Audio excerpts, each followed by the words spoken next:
ನನ್ನೆಲ್ಲ ಪ್ರೀತಿಯ ವೀಕ್ಷಕರಿಗೆ ನನ್ನ ಪ್ರೀತಿಯ ನಮಸ್ಕಾರಗಳು. ನಮ್ಮ ಚಾನಲ್ನ ಇದೇ ಮೊದಲು ನೋಡ್ತಾ ಇದ್ದೀರಾ ಅಂದರೆ ದಯವಿಟ್ಟು ಸಬ್ಸ್ಕ್ರೈಬ್ ಮಾಡ್ಕೊಳ್ಳಿ ಫ್ರೆಂಡ್ಸ್. ಮುಂಚೆಯಿಂದ ನೋಡ್ತಾ ಇದ್ದೀರಾ, ಇನ್ನೂ ಸಬ್ಸ್ಕ್ರೈಬ್ ಮಾಡ್ಕೊಂಡಿಲ್ಲ ಅಂದರೆ ದಯವಿಟ್ಟು ಸಬ್ಸ್ಕ್ರೈಬ್ ಮಾಡ್ಕೊಳ್ಳಿ ಫ್ರೆಂಡ್ಸ್, ಸಪೋರ್ಟ್ ಮಾಡಿ.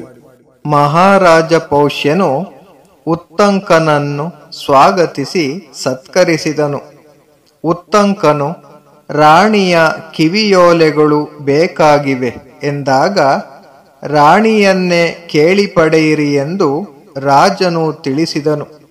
ಉತ್ತಂಕನು ರಾಣಿಯ ಬಳಿಗೆ ಬಂದು ಕೇಳಿದಾಗ ಅವಳು ಓಲೆಗಳನ್ನು ಕೊಟ್ಟು ಜೋಪಾನವಾಗಿ ತೆಗೆದುಕೊಂಡು ಗುರುಮಾತೆಗೆ ಅರ್ಪಿಸು ಎಂದು ಓಲೆಗಳನ್ನು ಕೊಟ್ಟಳು.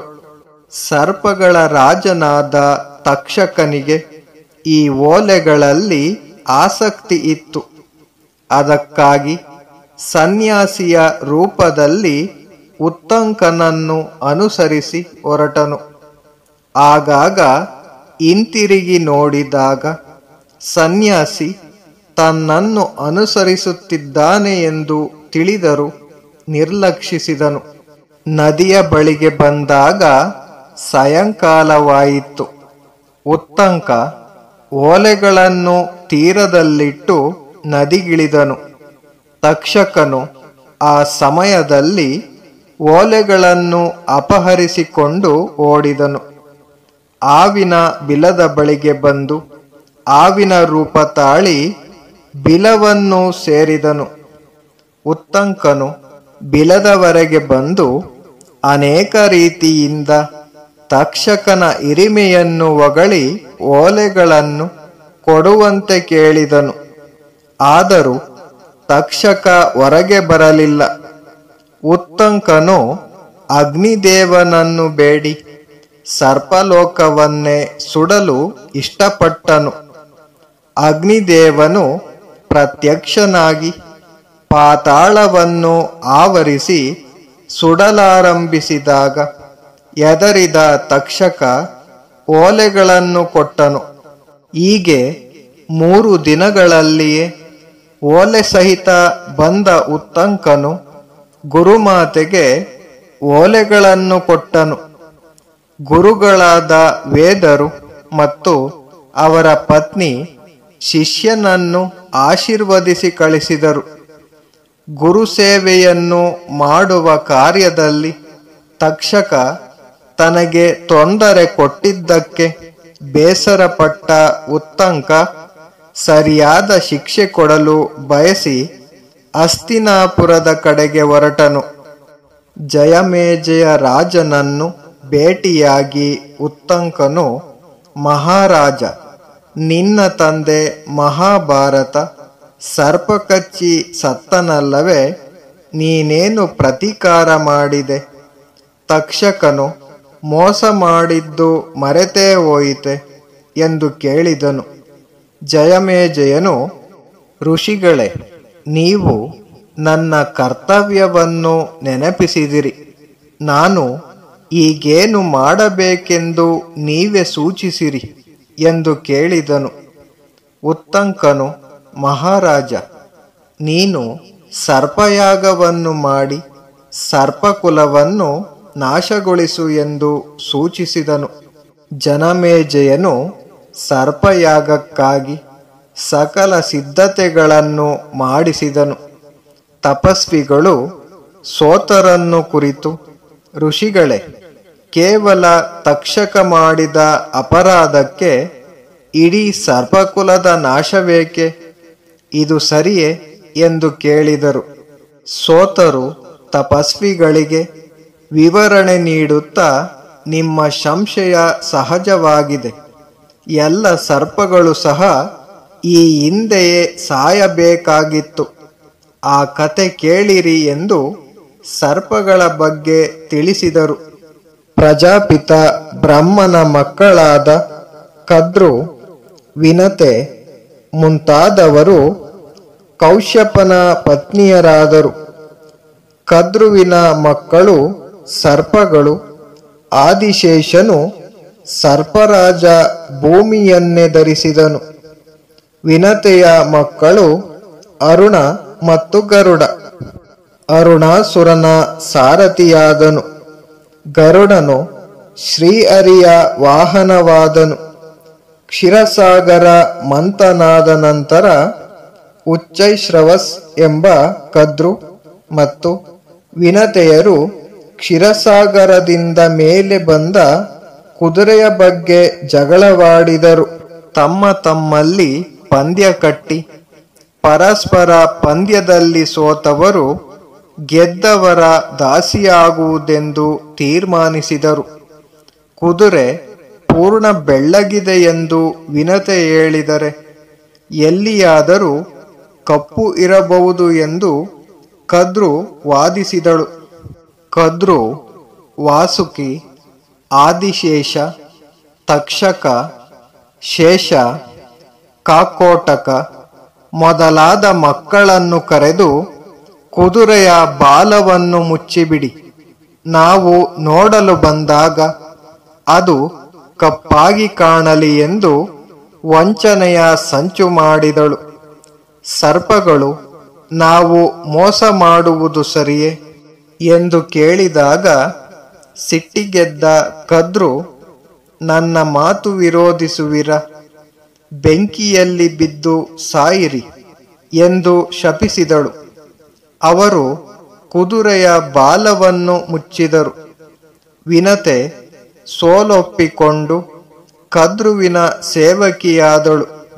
ಗರುಡನಿಗೆ ದುಃಖವಾಗಿದ್ದಾಗ ಕದ್ರು ದೇವಲೋಕದಿಂದ ಅಮೃತ ತಂದರೆ ವಿನತೆಯನ್ನು ಕ್ಷಮಿಸುವೆನೆಂದಳು. ಗರುಡನು ಶ್ರೀಹರಿಯ ವಾಹನವಾಗಿ ಬೇಡಿ ಅಮೃತ ತಂದನು. ತಾಯಿಯನ್ನು ದಾಸ್ಯದಿಂದ ಬಿಡಿಸಿದನು. ಆದರೂ ಗರುಡನಿಗೆ ಸರ್ಪಗಳ ಮೇಲಿನ ದ್ವೇಷ ಹಾಗೆ ಉಳಿಯಿತು. ಕದ್ರುವಿನ ಶಾಪ ಸಹ ಪರಿಣಾಮ ಬೀರಲಿಲ್ಲ. ಕದ್ರು ತಮ್ಮ ವಂಶವನ್ನು ಉಳಿಸಲು ಏಲಪುತ್ರ ಎಂಬ ಸರ್ಪ ಹಾಗೂ ತನ್ನ ತಂಗಿಯಾದ ಜರತ್ಕರುವಿನ ಮದುವೆ ಮಾಡಿದನು. ಜರತ್ಕರು ಎಂಬುವಳು ಆಸ್ತಿಕ ಎಂಬ ಮಗನನ್ನು ಪಡೆದಳು. ಹೀಗೆ ಸರ್ಪಗಳ ನಾಶ ಮೊದಲೇ ನಿರ್ಣೀತವಾದದ್ದು. ಅದಕ್ಕಾಗಿ ಸಮಯ ಬಂದಿತು ಎಂದು ಸೋತರು ವಿವರಿಸಿದರು. ಜನಮೇಜಯನು ಕ್ರಮದಂತೆ ಅಧ್ವರ್ಯ, ಉದ್ದುರ್ತು, ಬ್ರಹ್ಮ ಮತ್ತು ಒತ್ತುಗಳನ್ನು ಆರಿಸಿದನು. ಒತ್ತು ದೇವತೆಗಳನ್ನು ಕರೆದು ಅವಿಸ್ಸನು ಕೊಡಲು ಸೂಚಿಸುತ್ತಾನೆ. ಅಧ್ವರ್ಯ ಅವಿಸ್ಸನು ಅಗ್ನಿಗೆ ಅರ್ಪಿಸುತ್ತಾನೆ. ಉದ್ದುರ್ತು ಸ್ವರವೆತ್ತಿ ದೇವತೆಗಳನ್ನು ಕುರಿತು ಆಡುತ್ತಾನೆ. ಬ್ರಹ್ಮ ಎಲ್ಲವನ್ನು ಮೌನವಾಗಿ ನೋಡುತ್ತಾನೆ. ಸರ್ಪಯಾಗದಲ್ಲಿ ಚಂಡಭಾರ್ಗವನು ವರ್ತುವಾಗಿ ಕೌತ್ಸನು, ಉದ್ದುರ್ತು, ಶಾರ್ಭಿರವ, ಅಧ್ವರ್ಯ ಮತ್ತು ಜೈಮಿನಿ ಬ್ರಹ್ಮರಾಗಿದ್ದರು. ಒಂದೊಂದೇ ಸರ್ಪಗಳನ್ನು ಕರೆದು ಅಗ್ನಿಗೆ ಆಹುತಿ ನೀಡಲಾಯಿತು. ವಿಧ ವಿಧವಾದ ಸರ್ಪಗಳು ಬೆಂಕಿಯಲ್ಲಿ ಬಿದ್ದು ಸತ್ತವು. ತಕ್ಷಕನು ತಮ್ಮ ವಂಶದ ರಕ್ಷಣೆ ಮಾಡೆಂದು ಇಂದ್ರನನ್ನು ಬೇಡಿದನು. ಇಂದ್ರನು ಅಭಯ ಕೊಟ್ಟಾಗ ತಕ್ಷಕನು ಇಂದ್ರನಾಶ್ರಯದಲ್ಲಿ ಉಳಿದನು. ವಾಸುಕಿ ಮೊದಲಾದ ಸರ್ಪಗಳು ಜರತ್ಕರುವಿನ ಮಗನಾದ ಆಸ್ತಿಕನಲ್ಲಿಗೆ ಬಂದು ಜನಮೇಜಯನ ಸರ್ಪಯಾಗವನ್ನು ನಿಲ್ಲಿಸಲು ಕೇಳಿಕೊಂಡರು. ಆಸ್ತಿಕನು ಅವರಿಗೆ ಸಮಾಧಾನ ಹೇಳಿ ಜನಮೇಜಯನಿದ್ದಲ್ಲಿಗೆ ಬಂದನು. ಸರ್ಪಯಾಗದಲ್ಲಿ ತಕ್ಷಕನ ಸಾರಥಿ ಬಂದಾಗ ವರ್ತೂ ಸಿದ್ಧವಾಗಿ ತಕ್ಷಕಾಯ ಸ್ವಾಹ ಎಂದನು. ತಕ್ಷಕ ಬಾರದಿದ್ದಾಗ ಅವನು ಇಂದ್ರನ ಆಶ್ರಯದಲ್ಲಿದ್ದುದನ್ನು ತಿಳಿದು ಇಂದ್ರನೊಂದಿಗೆ ತಕ್ಷಕನು ಬರಲಿ ಎಂದು ಮಂತ್ರಗಳನ್ನು ಹೇಳಿದರು. ಅದೇ ಸಮಯದಲ್ಲಿ ಆಸ್ತಿಕನು ರಾಜನಿಗೆ ಆಶೀರ್ವಾದ ಮಾಡಿದನು. ತೇಜಸ್ವಿಯಾದ ಬಾಲಕನಿಗೆ ಗೌರವ ಕೊಟ್ಟು, ಬಾಲಕ, ಬೇಕಾದ ವರವನ್ನು ಕೇಳು ಎಂದು ಜನಮೇಜಯನು ಗೌರವಿಸಿದನು. ಭೂಮಿ, ಹಣ, ರತ್ನ, ವಜ್ರ, ವೈಡೂರ್ಯ ಯಾವುದು ಬೇಡವೆಂದು ಆಸ್ತಿಕ ಸರ್ಪಯಾಗವನ್ನು ನಿಲ್ಲಿಸು ಎಂದು ಕೇಳಿಕೊಂಡನು. ಜನಮೇಜಯನು ಸರ್ಪಯಾಗವನ್ನು ಮಾತಿನಂತೆ ನಿಲ್ಲಿಸಿದನು. ಆಸ್ತಿಕನನ್ನು ಸತ್ಕರಿಸಿ ಕಳಿಸಿದನು. ಭಗವಾನ್ ವೇದವ್ಯಾಸರ ಮಹಾಭಾರತವನ್ನು ರಚಿಸಿ ತಮ್ಮ ಶಿಷ್ಯರಿಗೆ ತಿಳಿಸಿದರು. ವೈಶಂಪಾಯನ ಮುನಿ ಸಹ ವ್ಯಾಸ ಶಿಷ್ಯರಾಗಿ ಮಹಾಭಾರತದ ಪ್ರಚಾರ ಕಾರ್ಯವನ್ನು ಕೈಗೊಂಡಿದ್ದರು.